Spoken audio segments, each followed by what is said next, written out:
নমস্কার, people voice নিউজে আপনাদের সবাইকে স্বাগত। আমি অরূপ।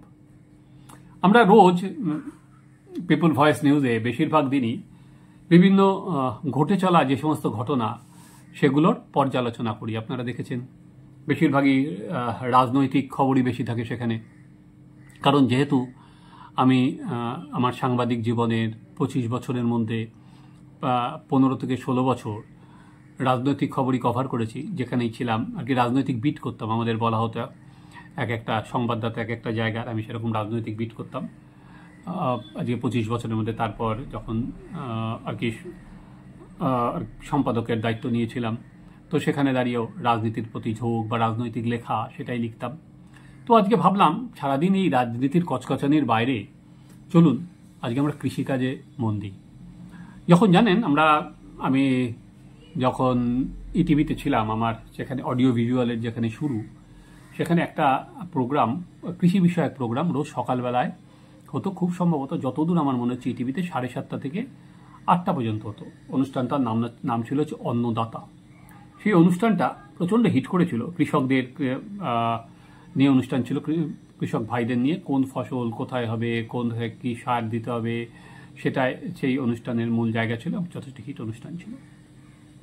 তো সেই আমার আজকে মনে হলো চলুন আজকে একটু সেই কৃষির খবর নিই, বা কৃষকদের আজকে কি লাভজনক হচ্ছে, কৃষকরা কি আজকে লাভের মুখ দেখছে, চলুন সেটা একটুখানি নয় খোঁজ খবর নিই। সেই ধরুন আমরা যদি সিঙ্গুরের উদাহরণ সামনে রাখি, যেখানে টাটা চলে গেল, ন্যানো কারখানা হলো না, সেই কৃষকরা সেখানে তারপরে তাদের জমি হয়তো ফিরিয়ে দেওয়া হলো, কিন্তু সেখানে গিয়ে কৃষকরা লাভের মুখ দেখলেন? এখনো পর্যন্ত সেই 3 ফসলি বা 4 ফসলি জমিতে তো কিছুই হলো না, উল্টে তলায় কংক্রিট হয়ে গেছে। সেখানে তারা এখন মোটামুটি সরকারি সাহায্য এবং টাকার উপর নির্ভরশীল। এবং রাজ্য জুড়েই আসলে কৃষি তো আর কি জমির পরিমাণ ক্রমে কমছে, একটা জমির ওপর অনেক ভাগিদার, ফলে লাভের অংশ কমছে। ফলে গ্রাম বাংলায় আমরা কি দেখছি, যে যারা বর্তমান প্রজন্ম সেখানে কিন্তু কৃষি থেকে মুখ ফেরাচ্ছে। তারা অনেক বেশি গ্রাম ছেড়ে শহরে আসছে বা শহর থেকে বাইরে যাচ্ছে তাদের চাকরির জন্য। এবং গ্রামের যারা কৃষক তারাও অনেক সময় আমরা কি দেখি, যে কৃষকরা ফসলের দাম পাচ্ছেন না, আত্মহত্যা করছে, সে খবরও আমাদের কাছে আসে। তো কৃষির এই সার্বিক এই যে চিত্র, কৃষি কি লাভজনক, এই প্রশ্নটা তো বারবার করে আসছে। কারণ এমএসপি বেঁধে দেওয়ার কথা হচ্ছে, কৃষকরা ফসলের দাম কিভাবে বিক্রি করতে পারছেন না। সে একটা কৃষির যে এখনকার দিনে কৃষি বনাম শিল্প বা এই বিতর্ক তো চলতেই থাকে। তাই জন্য সিপিএম সেই সময় বলেছিল কৃষি আমাদের ভিত্তি, শিল্প আমাদের ভবিষ্যৎ। ফলে দুটোর মধ্যে একটা মেলবন্ধন করেছিল।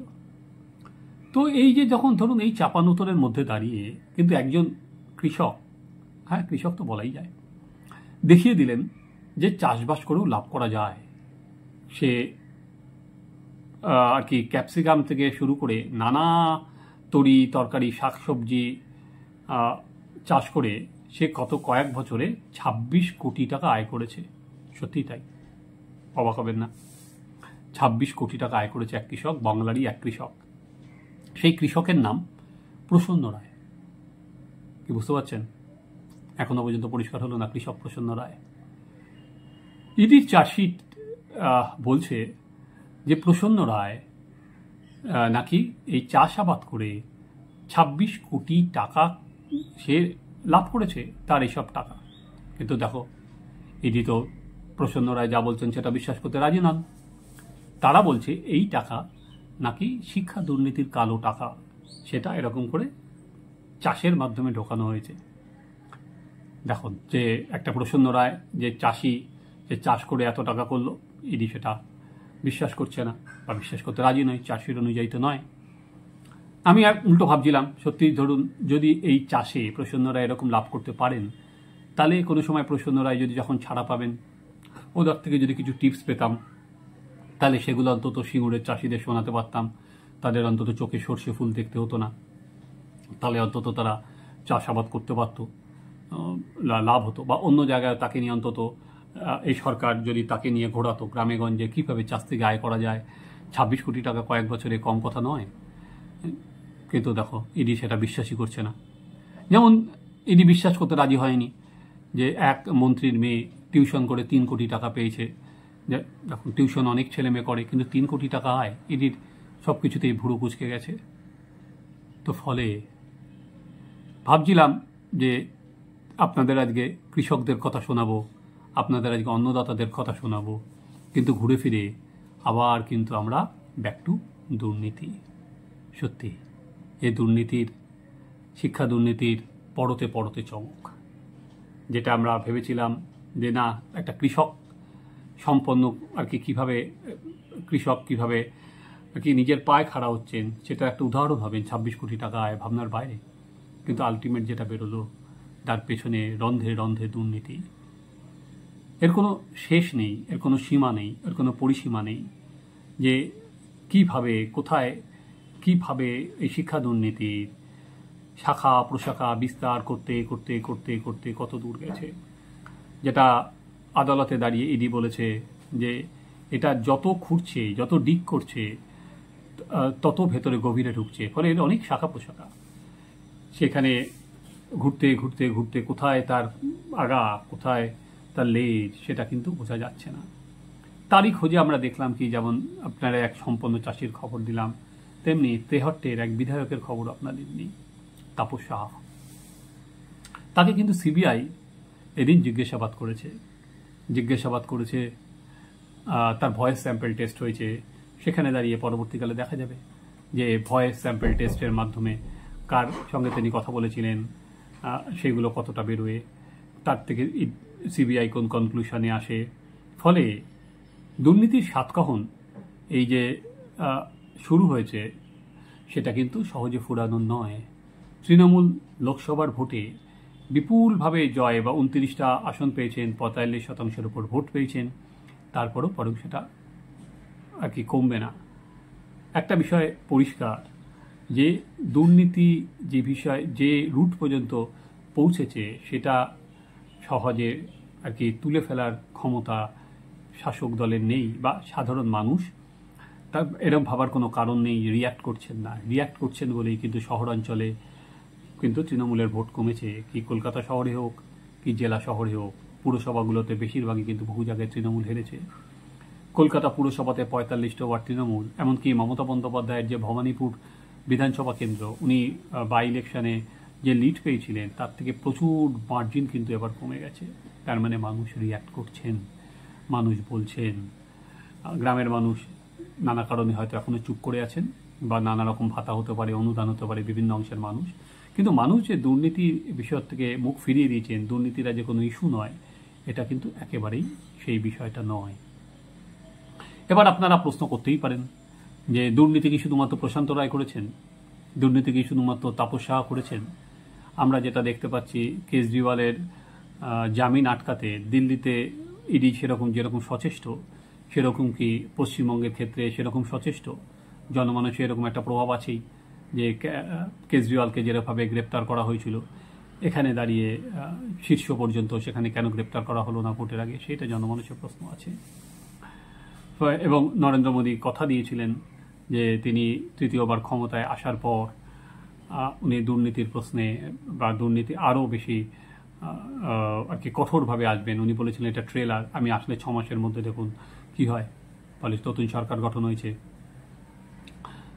সোমবার থেকে সংসদের অধিবেশন বসবে। দেশবাসী তাকিয়ে আছে যে উনি কি সেটা শুধুমাত্র ভাষণ দিয়ে চলে গেলেন, নাকি যেরকম ভাষণ সব ভোট এলেই দেয়, নাকি যেটা বলেছেন উনি সেটা করবেন, নাকি ওনার বলা আর ওনার অ্যাক্ট এর মধ্যে অন্তত ওয়েস্ট বেঙ্গলের ক্ষেত্রে অনেক ডিফারেন্স আছে। এবার চলুন আবার চলে যাই কৃষিতে। ক্ষমতায় আসার পর তৃণমূল কংগ্রেসের নেতারা, যেটা আমরা দেখলাম, যারা দুর্নীতির সঙ্গে অভিযুক্ত, তারা কিন্তু বিভিন্ন জায়গায় সেই টাকা ইনভেস্ট করেছিলেন হচ্ছে জমিতে। পার্থ চট্টোপাধ্যায় হোক, অনুব্রত মণ্ডল হোক, জ্যোতিপ্রিয় মল্লিক হোক, তারা দেখলাম একরের পর একর জমি কিনেছেন। একইভাবে আমরা প্রসন্ন রায়কেও দেখলাম। ফলে এই জমি তারা, এবং আরেকজন হচ্ছে বাকিবুর, যেটা খাদ্য দপ্তরে, তারও প্রচুর জমির সন্ধান আমরা পেয়েছি। এই জমি তে তারা, কারণ জমিতে টাকা রাখলে কি সুবিধা, যে পরবর্তীকালে জমির দাম যখন বাড়বে সেটা তারা বিক্রি করে দেবেন। ইতিমধ্যেই আমরা কি দেখলাম, আরেকটা বিষয়, সেটা হচ্ছে মমতা বন্দ্যোপাধ্যায় তিনি দাঁড়িয়ে নবান্নের বৈঠকে কাটমানি নিয়ে সরব হয়েছেন, না দলের নয়। এবার উনি বলেছেন পিডাব্লিউডির যারা অফিসার আছে তাদের, যে তারা কাটমানি খাচ্ছেন, তাদের কাটমানি খাওয়াটা দস্তুর হয়ে পড়েছে। একইভাবে যারা ল্যান্ড রিফর্মসের অফিসার আছেন তারাও টাকা খাচ্ছেন কেন, এই বিষয়ে তারা প্রশ্ন তুলেছে। ফলে, এবং আপনাদের হয়তো মনে আছে যে কাটমানির কথা মমতা বন্দ্যোপাধ্যায় যখন আমফান হয়েছিল তারপরে বলেছিলেন যারা টাকা নিয়েছেন ফেরত দিয়ে দিন। আমি যেটা বলতে চাইছি, দুর্নীতি যে বিষয় হোক সেটা আপনি দলকে বাদ রেখে করার চেষ্টা করলেও তো সেটা লোকে নেবে না। ফলে সেই দুর্নীতি, এটা কিন্তু তার থেকে শাসক দল মুখ ফেরাতে পারছে না। ফলে আমার যেটা ভাবনা ছিল, প্রথমে আমি খবরটা পেয়ে ভেবেছিলাম যে প্রসন্ন রায়কে আর কি জিজ্ঞাসাবাদ নিয়ে যাব সব জায়গায় বা জিজ্ঞাসাবাদ করব। জানি না উনি কবে ছাড়া পাবেন, কিন্তু ছাড়া পেলে আমার নিশ্চয়ই একটা ইচ্ছা আছে এই যে কৃষক প্রসন্ন রায়ের দিকটা তুলে ধরার। চলুন আমরা ততদিন অপেক্ষা করি, যতদিন না উনি ছাড়া পান। ইডি ওনাকে আর কি একবার সিবিআই থেকে উনি জামিন পেলেন, সঙ্গে সঙ্গে ইডি গ্রেপ্তার করলো। আমি জানি না এখন কবে ছাড়া পাবেন। ফলে উনি ছাড়া পেলে এই প্রশ্নটা কিন্তু আমার করার ইচ্ছা আছে এবং আমি পৌঁছানোর চেষ্টা করব। যতদিন না আসে আমাদের অপেক্ষা করা ছাড়া কোনো গতি নেই। অতএব আপনারা দেখুন আমাদের চ্যানেল সাবস্ক্রাইব করুন, আপনাদের মতামত জানান।